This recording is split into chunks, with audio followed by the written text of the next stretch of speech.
पापा, ना तो मुझे आप में कोई इंटरेस्ट है ना आपके बिजनेस में कोई इंटरेस्ट है, और मैंने घर छोड़ दिया। मैं बिल्कुल भी नहीं आने वाला वापस। बेटा तुम्हें अपना घर नहीं छोड़ना चाहिए। अरे अंकल, आप अपने काम से काम रखिए ना। मैंने अभी तुम्हें अपने पिता से बात करते हुए सुना, मुझे सब कुछ समझ में आ गया। बेटा इस तरह से ना कोई गलत रास्ता मत चुनो। अरे अंकल, आप चुप रहिए ना। और वैसे भी आप सब पापा लोग एक जैसे होते हो। आपको अपनी शर्तें, अपनी थिंकिंग सब सही लगता है, और अपने बच्चों की परवाह करने का सिर्फ नाटक करते हो, नाटक। उन्हें बस कंट्रोल करना चाहते हो। बेटा हर माँ बाप अपने बच्चों का भला ही चाहते हैं, कोई बुरा नहीं चाहता। मेरे पापा चाहते हैं कि मैं उनका बिजनेस ज्वाइन करूं। अरे नहीं चाहता मैं उनका बिजनेस ज्वाइन करना। मैं नौकरी करना चाहता हूं, अपने दम पर कुछ करना चाहता हूं, अपनी लाइफ में अपनी जॉब सेटल करना चाहता हूं, खुद को सेटल करना चाहता हूं। पर बिजनेस संभालने में क्या बुराई है बेटा? बुराई नहीं तो अच्छाई भी नहीं है। और मुझे वैसे भी सब समझ में आ गया। आप सब पापा लोग अपने बच्चों को अपनी उंगलियों पर नचाना चाहते हो, अपने इशारों पर नचाना चाहते हो, उनकी हेल्प नहीं करना चाहते। बेटा बच्चे माँ बाप के बिना रह लेते हैं, लेकिन माँ बाप अपने बच्चों के बिना नहीं रह पाते। इसलिए मैं कह रहा हूँ कि तुम घर जाओ, तुम्हारे पिता तुम्हारे लिए परेशान हो रहे होंगे। आपको देखकर लगता है कि आप अपने बच्चों को इमोशनल ब्लैकमेल करते होंगे और उन्हें अपनी उंगलियों पर नचाते होंगे। काश कि ऐसा हो पाता। काश मतलब? तुम्हारी तरह मेरा बेटा भी जिद्दी था। उसको लगता था कि मैं उसकी लाइफ को कंट्रोल करना चाहता हूँ। था? अब कहना क्या चाहते हैं? बेटा मेरा बेटा एक बाइकर बनना चाहता था, और मैं चाहता था कि वो मेरे साथ रहे, नौकरी करे। मैं उसकी लाइफ को कंट्रोल करना नहीं चाहता था। मैं नहीं चाहता था कि मैं किसी हादसे में उसको खो दूँ। लेकिन मेरे बेटे ने मेरे डर को नहीं समझा, और उसकी जिद के आगे मुझे झुकना पड़ा। और फिर मैंने उसे एक स्पोर्ट्स बाइक लाकर दे दी। कुछ महीनों के बाद वही हादसा हुआ जिसका मुझे डर था। एक रोड एक्सीडेंट में मैंने अपने बेटे को खो दिया।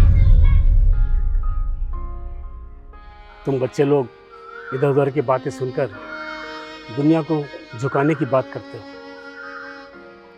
काश उस दिन मेरे बेटे ने मुझे समझा होता, मुझे जाना होता कि वो मेरा इकलौता बेटा है।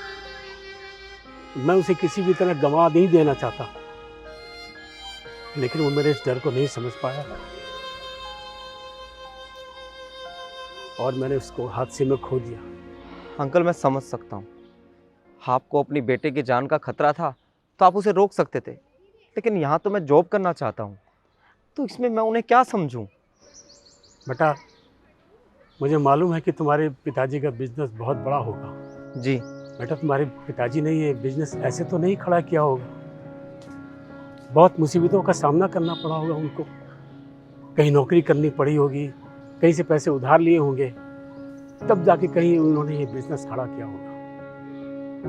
वो कोई बाप कैसे चाहेगा कि इतना बड़ा बिजनेस जो उसने खड़ा किया है और उसका बेटा एक कहीं और जाके नौकरी करे, धक्के खाए? फिर क्या फ़ायदा इतना बड़ा बिजनेस खड़ा करने का उसको?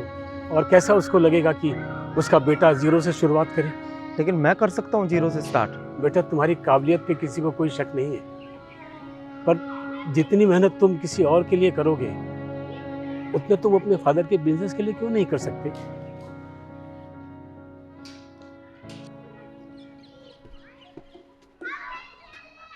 अरे अंकल, आपको दिखाई नहीं देता? बेटा मेरे बेटे के हादसे से वो बनने में मुझे 10 साल लग गए। उसके चलते मेरे दिमाग पे इतना नेगेटिव इम्पैक्ट पड़ा कि मेरी आंखों की रोशनी चली गई। तो आप इस पार्क में अकेले आते हो? हाँ, और आपकी वाइफ? जब मेरा बेटा 10 साल का था तब वो इस दुनिया से चल बसी।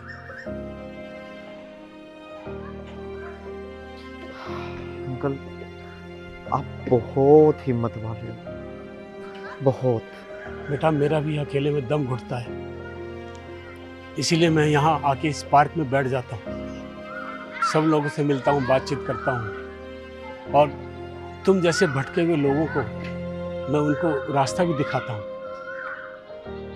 बेटा कभी कभी हमें ऐसा लगता है कि जो लोग हमारे खिलाफ खड़े होते हैं दरअसल वही लोग हमारे साथ होते हैं। इसीलिए मैं कहता हूँ वापस जाओ, अपने आप को समझाओ और अपने पिता को भी समझो, सब कुछ आसान हो जाएगा।